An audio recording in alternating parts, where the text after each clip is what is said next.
สบายดีพบกับครัวบ้านนอกอีกแล้วมื้อนี้พอดีบังเอิญไปเห็นเปิดตู้เย็นแล้วไปเห็นไก่ยังครึ่งโตเนาะพี่น้องก็เลยว่าคิดเมนูนึงออกมาก็คือว่าสิเอามาอ้อใส่กับผักหอมเนาะปกติเขาอ้อใส่ผักซีเนาะแต่ว่าอันนี้บ่มีผักซีเนาะก็เลยใส่ผักหอมแทนผักหอมก็ได้พี่น้องมันก็หอมไปอีกแบบนึงส่วนผสมที่สำคัญมื้อนี้ก็กะสิมีเอามะเขือแห้งเนาะมะเขือป่นแล้วก็รสดีพี่น้องหัวสีไข่แล้วก็หักผักหอมมันสิได้หอมเนาะผักบัวต้นแล้วก็ใบเนาะเท่าที่ซอยห่างๆแบบนี้เพื่อว่าใส่มันสีงามกว่าเนาะแล้วก็ผักหอมใส่แทนผักชีปกติสิมีผักชีเนาะแต่ว่ามื้อนี้มันค้นหาให้ดูแล้วบ่มีแล้วก็หัวผักเทียมทับใส่ไว้คั่วใส่กับตอนไก่เวลาเอาคั่วตอนไก่เนาะแล้วก็อันนี้คือบ่แม่นกะทิเด้ออันนี้แม่นน้ำข้าวเบื่อที่ว่าต่ำแล้วก็ผสมน้ำไปแล้วเนาะในเมื่อที่ว่าเฮาเครื่องปรุงไก่พร้อมแล้วเฮาสิเริ่มไปเฮ็ดเลยเนาะไป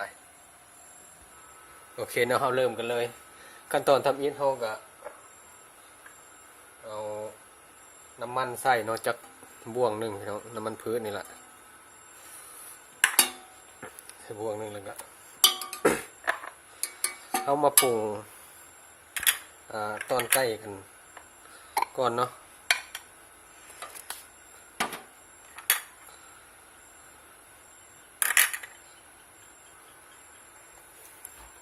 นี่เนาะเอาสีใส่เผ็ดก่อนผสมไว้เลยผสมมาเท่าเวลาเขาคั่วแล้วเขานึ่งสิบมากะใส่เผ็ดทีหลัง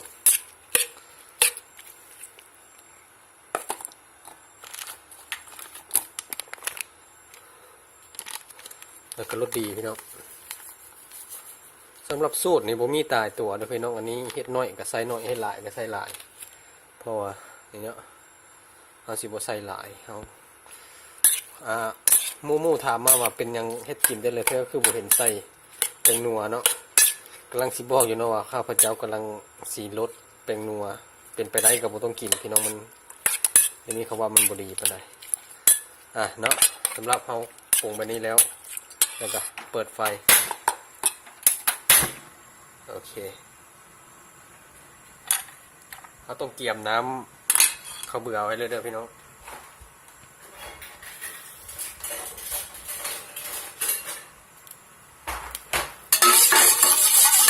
โอเคใช้ไฟปานกลางพี่น้อง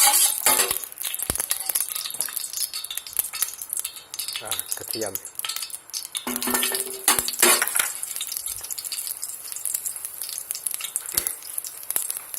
หัวสิงไข่กับหัวสิงไข่กับหาของหอมทุกเนาะโอเคหม้อฮ้อนแล้วไงถึงเวลาเอาตอนไก่ลงคั่วตอนไก่ให้มันมากๆก่อนเนาะเอาน้ำใส่เพื่อที่มีกลิ่นหอมของ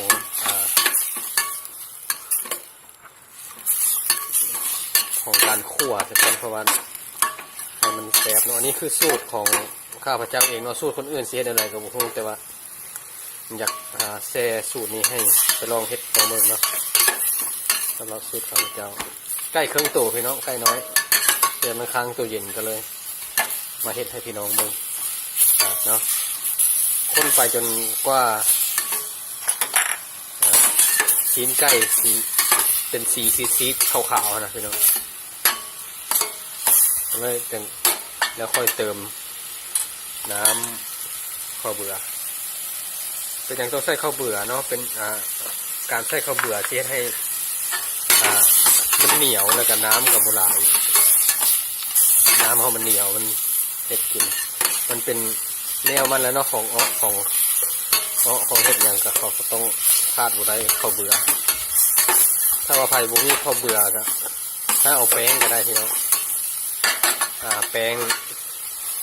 ข้าวเหนียวมันละลายน้ำโอเคเนาะพยายามจะให้หม้อไหม้กันพี่น้อง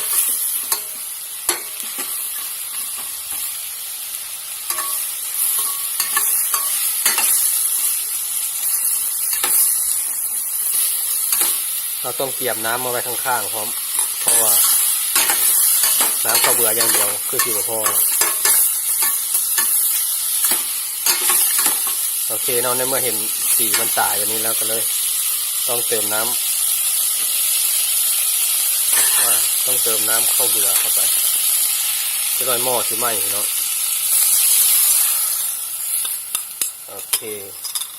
เป็นยังต้องใส่มะเขือ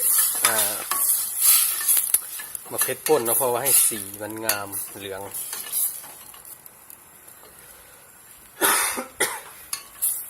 น้ำสำนี้บ่พอพี่น้องต้องได้ตื่มน้ำอีกเพื่อให้ตอนไก่เขามันสุกเนาะเนี่ยเริ่มเหนียวมาแล้วพี่น้องไปขออนุญาตเอาน้ำมาตื่มก่อนนะโอเคเนาะตื่มน้ำจนเอาพอสมควรหลายพอสมควรกะให้ไก่เขาสุกพุ่นแล้วเนาะ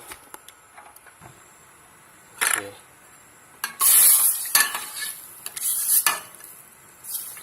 ไฟจากไหม้หม้อเนาะเขาก็รอท่าจนกว่าตอนไก่เขาสุก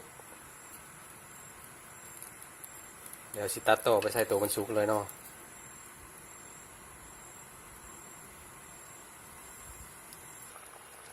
โอเคเนาะในเมื่อ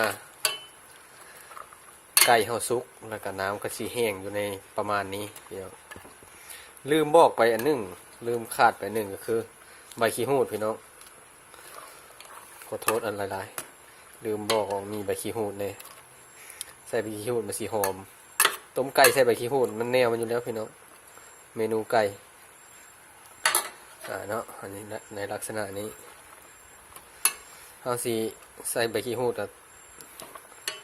ไว้จะประมาณ5 นาทีเสียก่อนให้ใบขี้หูดมันเข้ากับน้ำก่อนแล้วจังค่อยปิดไฟเนาะ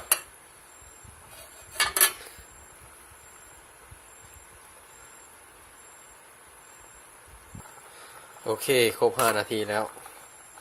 ถึงขั้นตอนการใส่ต้นหอมก่อนเอาสิใส่ต้นหอมก่อนเลยเนาะว่าเพื่อมันต้นหอมที่สุกแล้วจังใส่ผักหอมโอเคเพราะว่าผักหอมมันเป็นอันที่ว่าสุกง่ายถ้าเราใส่ด่นมันสีเหลืองมันสีบงามพี่น้องโอเคใส่แล้วเนาะผักชีขออภัยผักหอมมักว่าผิดตลอด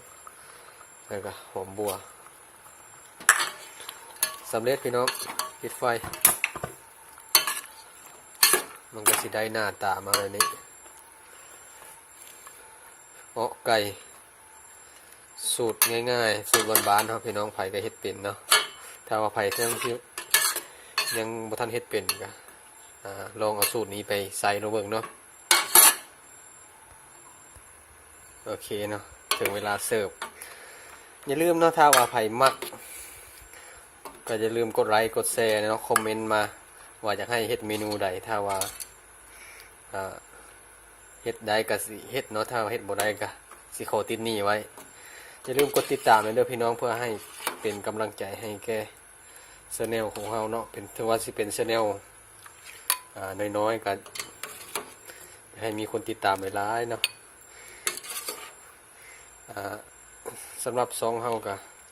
เมนเฮ็ดอันกินง่ายๆกินง่ายอยู่ง่ายพี่น้องนี่เนาะมันสิได้ออกมาแบบนี้ซองเฮาสิไปต่อหรือบ่ไปก็ขึ้นอยู่กับพี่น้องว่าสิกดติดตามให้หรือบ่เนาะถ้าว่าใครกดติดตามแล้วก็ขอขอบใจหลายๆถ้าว่าใครยังหากเข้ามาเบิ่งก็กดติดตามให้เนาะเพื่อเป็นกำลังใจให้คลิปใหม่ๆสำหรับคลิปนี้ก็แม่นหมดสำนี้เนาะพบกันใหม่ในคลิปต่อไปว่าสิเป็นเมนูหยังเนาะสำหรับคลิปนี้เมื่อสำนี้ขอขอบใจ